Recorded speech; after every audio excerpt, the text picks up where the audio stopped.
Welcome back to Grazeland. Today we are reviewing this after a year's worth of trade shows.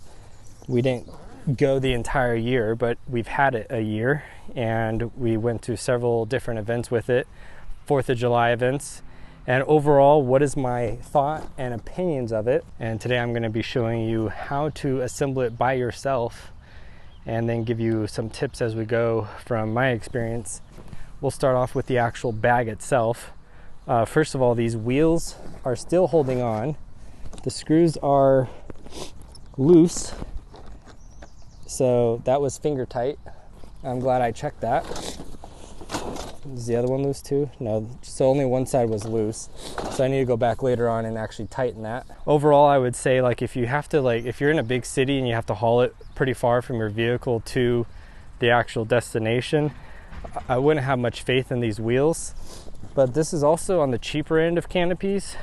So this little side pouch here, this is where you're going to store your walls. So this does come with the option of 4 different walls you can put on it. Comes with sandbags.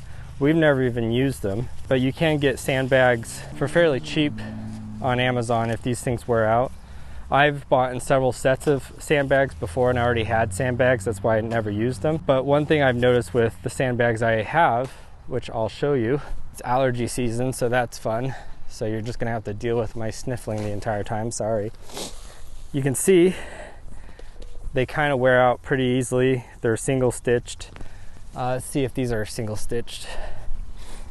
Yeah, so these are single stitched too in a lot of areas.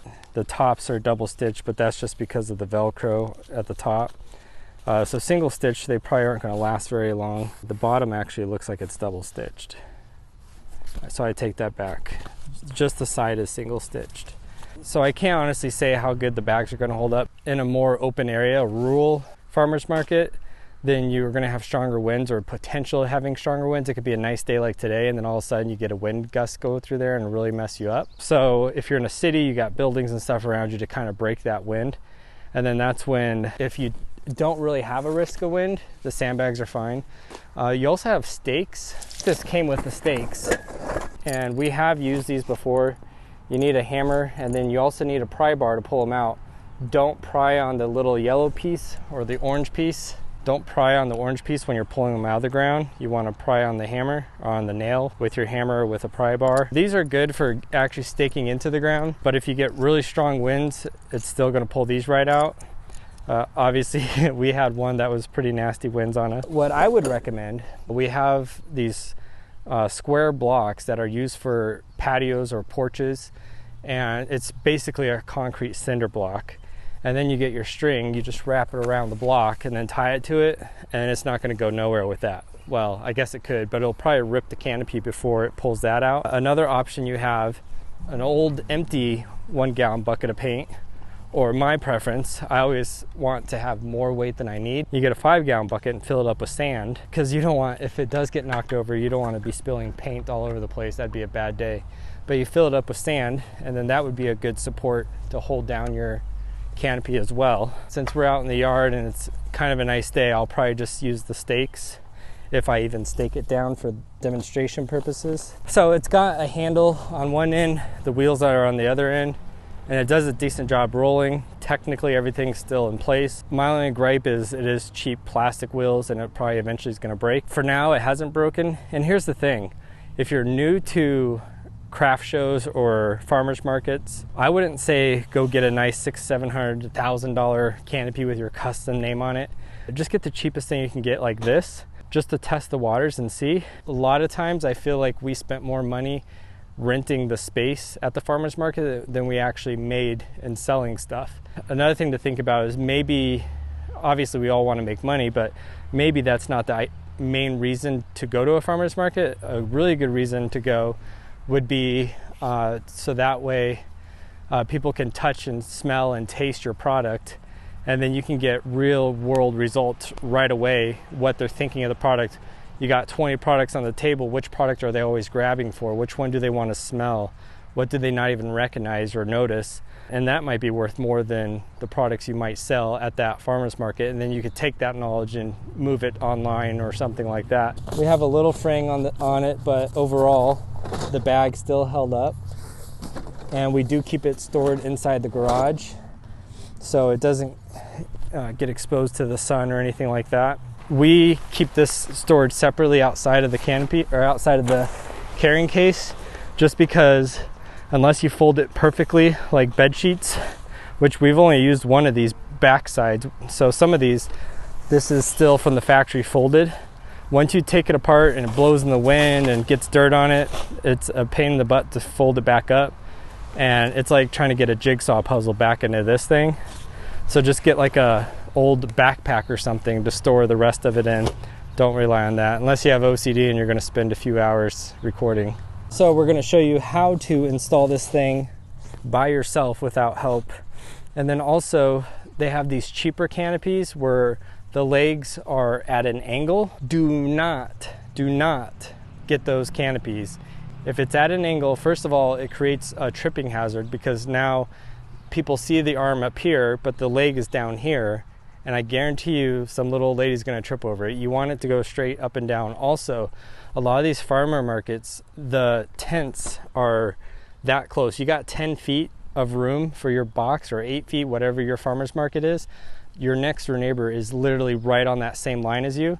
So if you get one of those tents with the legs like that, you instantly made an enemy, because now your tent leg is going into their booth that they're paying for. And depending on how their setup is, it may not even work for them. They may give you issues if their booth has like a display that cuts to the very edge of their space. So don't get the ones at an angle. If you got a tent at home and you're like, oh, we use this for camping, let's just use that. Don't. These things are like less than 200 bucks. Just get it, it's worth it. And then even if that doesn't work out, well, now you got 2 tents for the next time you have a barbecue. Now we're gonna go ahead and get it out of the bag, flip it over, grab the handle, and then pull it straight up. And then that's it, we're done. Thanks for watching, hope you have a great day. No, that's not it. So then you take it to the middle of your booth. You got your lines on either side. Try to get as close to the middle as you can, and then just pull it out a little ways. And you don't want to extend it all the way. You want to get the tent topper on before you extend it out all the way. So then the center post comes up, as you can see, quite higher than it should.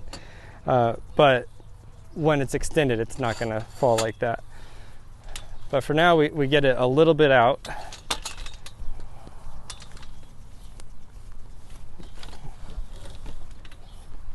And then to stretch it like that, you just pivot it on the leg furthest from you, and then it comes out. So balance it on one leg, that leg over there, opposite from you, and then just pull. Pretty simple. So once you get to this step where it's partially extended but not completely, now we're going to put the canopy on top. The canopy is the one with the logo on it. Here's your logo. It's a square, it's a 10 by 10, and it doesn't have the logo on all 4 sides. If you want to look more professional, they got their logo on 2 different sides. So you either got to get a knife to it, or you're going to put it to where it's on the sides of your canopy. And you got one side that's your main entry point. That's the side that I would say keep that smooth. Don't let any logo be here unless it's your logo. We're just gonna drape it. Remember, smooth side is the outside, the Velcro side is the inside. And if you don't have people next to you, it makes it easier because you can kind of step outside of your little box. But if you do have people next to you, it's one more reason why you want this compressed a little bit, because it gives you working room. And then it's just like putting on a really big bed sheet.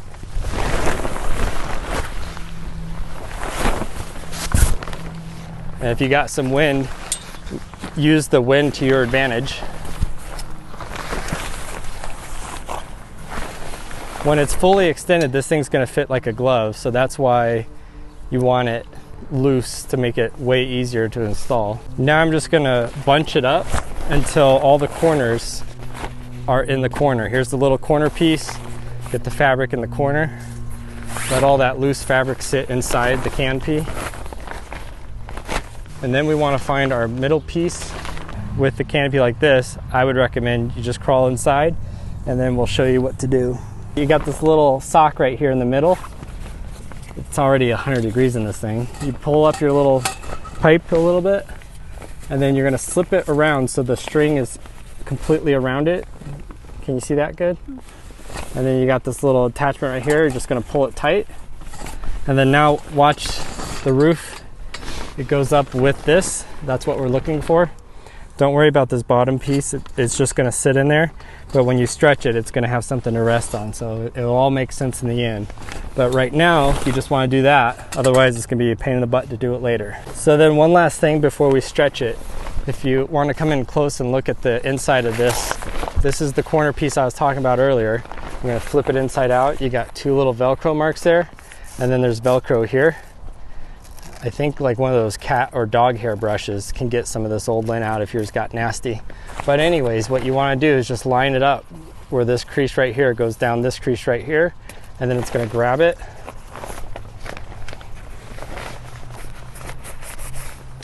There you go. You don't have to pull too hard, just a little bit so you know it grabbed. Just go around and double check all four of yours, make sure they all grabbed. Okay, now we're going to do the same thing we did earlier. Try to lean it on one leg and then pull on the opposite direction as far as it will go. And then just come, don't fight it too hard, just work with it. Grab the next leg, pull it, next leg. And you're just gonna keep walking around your tent and it's slowly opening. And then every once in a while, check to make sure none of these are kinked up and holding it from expanding. Now, once you get to a point where you feel like you're chasing your tail and it's not going anywhere, that's when you are going to use your stakes. And if you're on asphalt, another reason why it's better to have like one of those concrete blocks or a 5-gallon bucket full of dirt, because you're going to have to weight that thing down. If this is our pivoting leg, you want to put this on the inside like that. And if it's full, it's going to try to go that way and it's going to stop it from walking on you. And that's something you can do if you've got concrete or asphalt instead of grass. Okay, now that's pretty snug. Went in pretty easy. The easier it goes in, the easier it's going to come out. Make a checklist of everything that you need before you go, like a hammer, your electrical tape, tie downs, whatever you need. Make sure you make a list. Speaking from experience, we went to an event, we forgot our sandbags, and thankfully we're in a position where I could park the truck next to the canopy, and I literally tied the canopy to the truck, which is good because the worst one we ever had was at that event. So have a checklist, don't shoot yourself in the foot. Okay, now with that stake in the ground, we're going to take the opposite end, pivot off of it again, and then just keep slowly working. Grab one of these legs and pull upwards as you pull outwards, and then set it back down. It may feel time consuming and it may feel like it's not moving, but trust me, it is. And then with this one, we're obviously not pulling up, but we are pulling up on this part and we're pushing down on that, just so that this is going at the same speed all the rest are. Check your top canopies, make sure there's no kinks or binds. And until you hear that click, you gotta keep going. This notch right here will click into place. And then right here's your hole. This is your target you're aiming for. So it's gotta get high enough to hit that. Once you're close enough, you can kind of just brute force it in. If you don't have the strength to push it in, you just gotta keep walking it until it slowly gets up there. Hear that click? That's what you're looking for. Okay, so now we have all four in place. And while we're inside low, I'm gonna show this off. You got a crank wheel that will crank this up. Righty-tighty, lefty-loosey. It's making the tent a little more snug. On the review side, while we're at this stage, I wanna give you a review on some of my other opinions. I saw some people, they would wear holes in their tarp right here. That's happening partly because it's cheap material. It's not like triple stitch, that's single stitch, and it's loose. The tighter taunter that it is, the less it's gonna be doing that in the wind. Also, this little flap right here, you wanna put that underneath so this fabric is resting on this, not like that where it's resting on the canopy. You want it to rest on this. Let this thing get worn out. If you really work it hard, it'll last one season for sure, probably, unless you have some extreme conditions. But overall, this is just so you can get your feet wet in the market and see if you're gonna make thousands of dollars and you can quit your day job, or see if you just burnt a bunch of money. I'm helping you not burn as much money. To secure it, make sure this flap is on that side, draping over it, not like this under it. You want it over it, protecting the real canopy from that hard plastic piece. Then you take this long strap, you come up underneath, pull tight, and then just grab it. And that's gonna help keep this looking good too.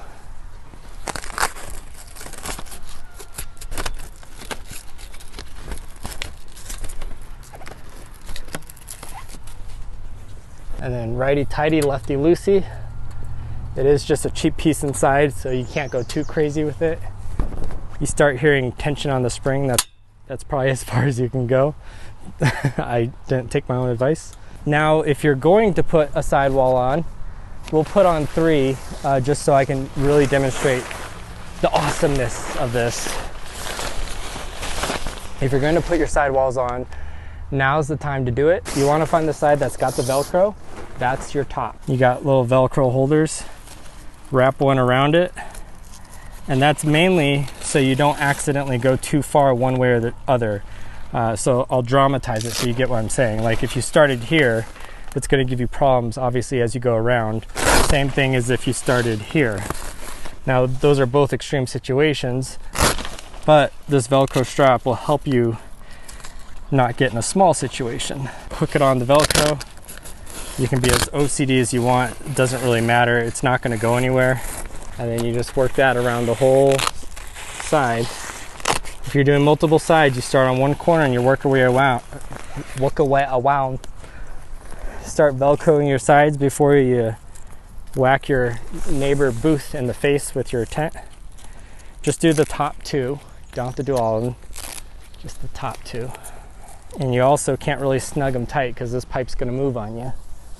This side is your front side because it has a zipper, so you can actually close off the front and half open it more like a tent.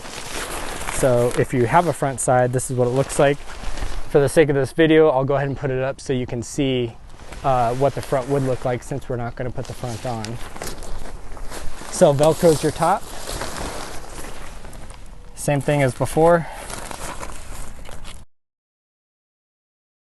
Okay, now that we're at this stage, now you're going to come around to all these outside edges and you got a zipper and you got to zipper them up.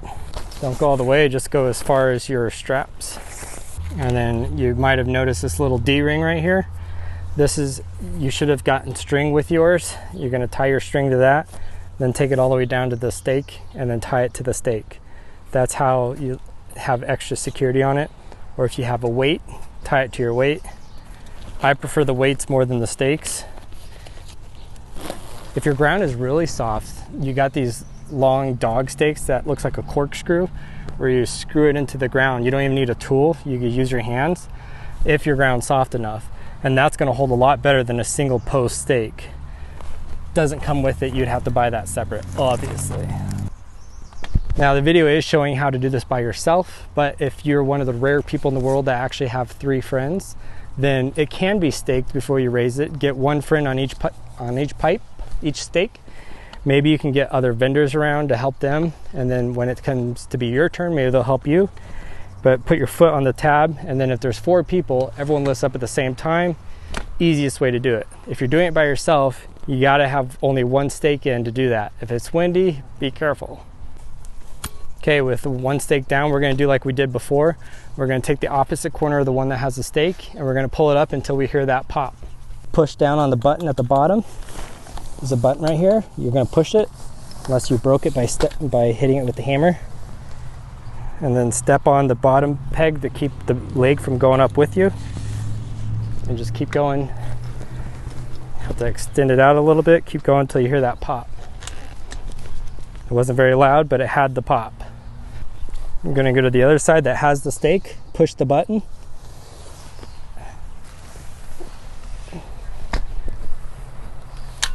hear that pop, and you're going to kind of walk the tent because now it's balancing on 2 legs.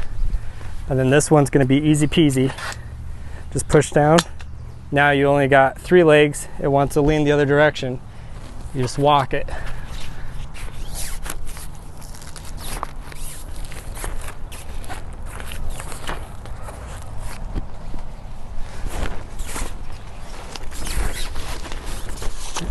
And then same as the front one, you just push the button and let the leg fall. Step on it till you hear the pop.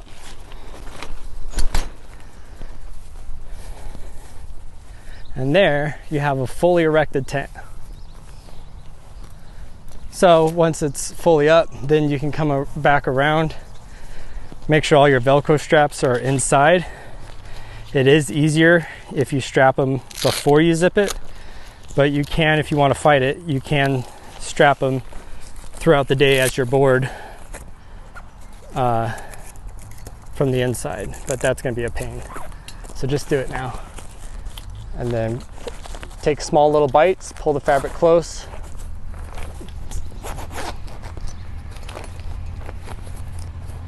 These are cheap zippers, so don't tug too hard on them. And then with the very bottom one, you wrap it around, bring it through the hole, pull it tight, and then strap it around itself. Same thing. Pull it around, stick it through the D-ring, and then strap it around itself. And then zip it shut. The more you get your Velcro at the top of these lined up, the less you're going to have to fight that zipper. Okay, now that you got it all set up, just kind of grab your legs and pick it up and drop it, and it'll kind of center itself. If you have OCD, you can get a level and put it against the pipe and really go crazy. But if you pick it up a couple inches off the ground, just let it go, do that a few times, it'll pretty much center itself. Also, with raising it before you put the stakes in, that cheap little plastic button is far out of reach of danger of getting hit by that little plastic leg. Okay, if you want to come in on the inside, now if you are on a side where it might rain today but it might not, and you don't want the sides up but you might need them up later, get your Velcro them all to the side, and then don't zip them up. And then if they're not zipped up, you can roll them up, and then you can get like a clamp or something and just clamp it to the top so it's rolled. This one actually has it on there because this is your front, so you could zipper that, and then you just roll it up like a sleeping bag. I'm going to do a really rough job. Put a little pipe in there if you want, and then just roll it up really pretty like this, and then wrap around. There's a little D-ring on the other side. Slip it through that D-ring,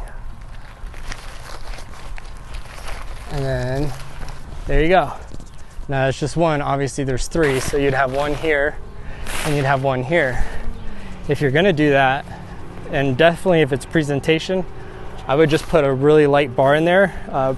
Wood, aluminum, the lighter the better. You don't want something too heavy if it did fail and fall. But in order for it to fall, you got 3 different straps that are gonna have to fail, so it's probably safe.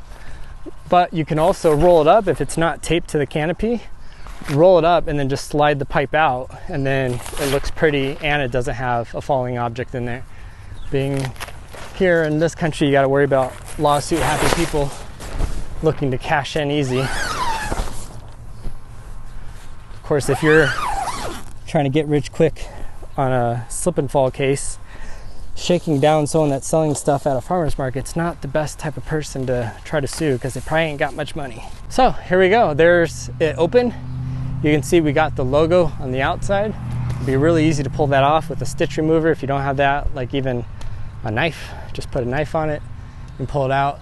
It is going to make little tiny puncture holes, so something to think about. You can get like white gaff tape or duct tape and just cover it up and leave the stitching. That's an option. If you don't care, just leave it. Or you can sew your own sign on top of it, or just do this. If it's your first rodeo, I would say just do this. Have a nice clean white entrance. This is cheap white like the color matters. This is cheap aluminum framing.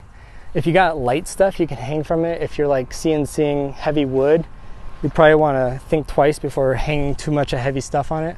What's going to break first is these cheap little plastic pivot points. So something to think about. I have seen fancier, more expensive ones that show a picture of like 10 kids hanging on it. This one didn't lock. There you go, hear that click? That one wasn't locked into place. You can walk around, I guess, and double check everything, make sure they all click. Don't push too hard. You see the tab? It's like sticking out. That means it's in its hole. That means it's not in the hole. You see the difference? You want to get a close-up of that? You see the tab, how it's pushed down like that? It's parallel with the bar. That means it's not in the hole. Watch when I push it in the hole, it pops out. So you just run around all four sides, making sure all your tabs are popped out, like this one over here. It looks like it didn't fully pop all the way, so I'm gonna give it a little push. Hear that click? So now that's good to go. You can hang little trinkets on it and stuff, but I wouldn't hang anything too heavy on it. I wouldn't trust it. But then also, the more weight you add to it, the harder it's gonna be for your canopy to blow away. Okay, in this next chapter, I'm gonna show you a couple different ways to light your booth, depending on your venue, your farmer's market, your thrift store, whatever it is you're putting in. A lot of them you can hook up for power. I should say some of them you can hook up your power for free. Most of them are going to charge you a fee. It could be $5. I've seen them online. Some people are saying up to $200 to hook up your power at your venue. So what you can do is you can get a cheap set of lights. Nowadays you can get them battery operated, but you have to look at the amount of hours it's lit and how long your event is for, and whether or not that's enough power to actually light it the entire time. But you can get battery powered ones, or you can get a car battery and you get an adapter that hooks onto the car battery that has AC outlet on it. And then you can just get LED lights because they're lower usage and it'll make the battery last longer. And then to hang them, what you do is you get cable ties. Okay, so with the cable ties, they're Velcro, they're not sticky. You don't want to be out in the sun and have all your pipes sticky. They're Velcro, and they got a little loop on them, so you can actually tie them. Well, it's not tying, but it hooks them to the cable, so they're always on the cable. So then when you're on the booth, you're trying to get it set up, you're like, oh no, we forgot the cable ties. No, you didn't. It's already on there, so you just go up, Velcro it on, and you could string it around the edges, or you can string it across the middle. You can get all creative, you can dangle it down. My favorite is the shop lights that you use for hanging onto the hood of your car when you're working on them. They're LED and they use a Craftsman battery pack. And then you can get the bigger Craftsman battery pack, which I think we use the smaller one. And basically it's got two stretchy arms. I'll show you how to hang it in a second. And you just like spider web it. Like you can grab here and then grab there. It's not going to be long enough to go straight from here to here, I don't think. And you could get two of them if you want consistency, so it's shining on both sides.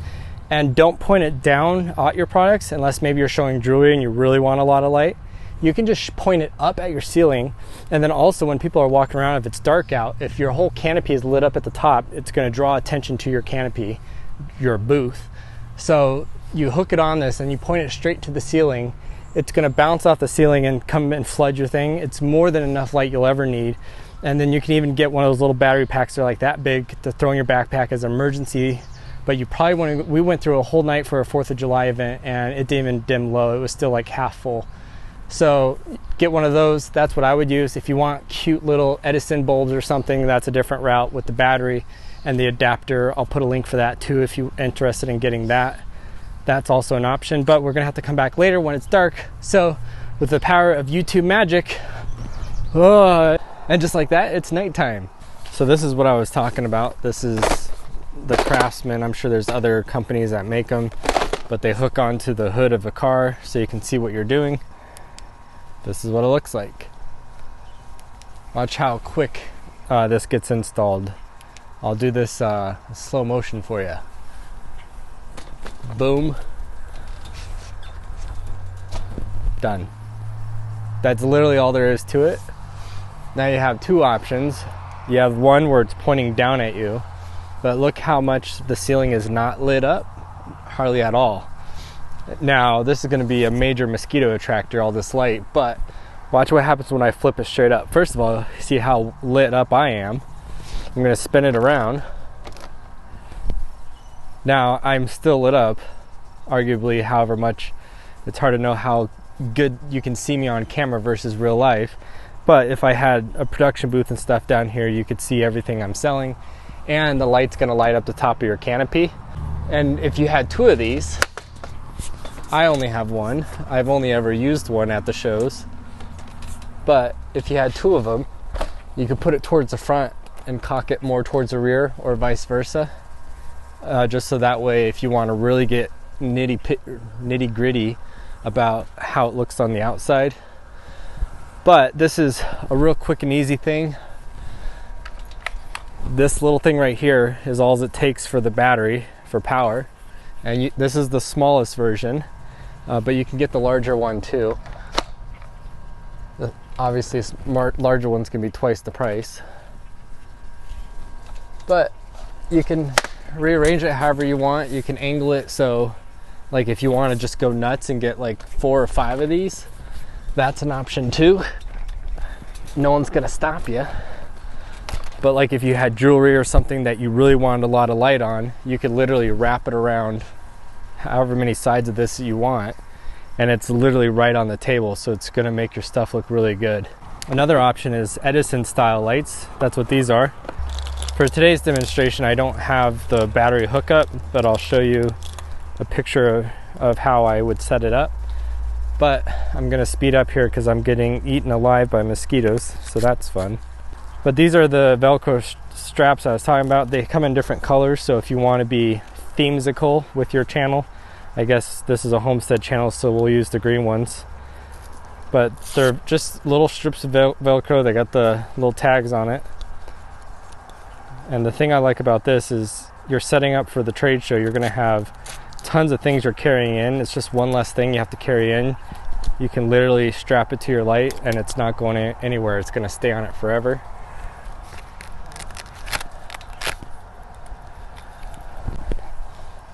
And then with these, this is just a short little 10-footer. You can run them tight, or you can let them sag for like effects. One thing to think about is the Craftsman shop light. That thing's going to be ultra white, where these brand new out of the box. There you go. These are going to be a warmer color, a warmer tone. So if you're worried about setting a mood, that's something to think about. But then also at the same time, I don't know, I guess it's just preference, but I would personally like the whiter color, but the warmer look, I guess, is more Pinteresty and inviting. 1 strand is perfect amount for a single row, so then if you're going to do all 4 sides, you need 4, or if you're going to crisscross them, whatever you're going to do. Something to think about. And then maybe even just have them on the front as like a welcoming, like, oh, soft, warm, come on in and buy all my crap. Goodness, these mosquitoes.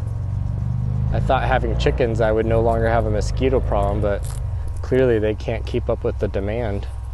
That, or maybe I need to buy more chickens.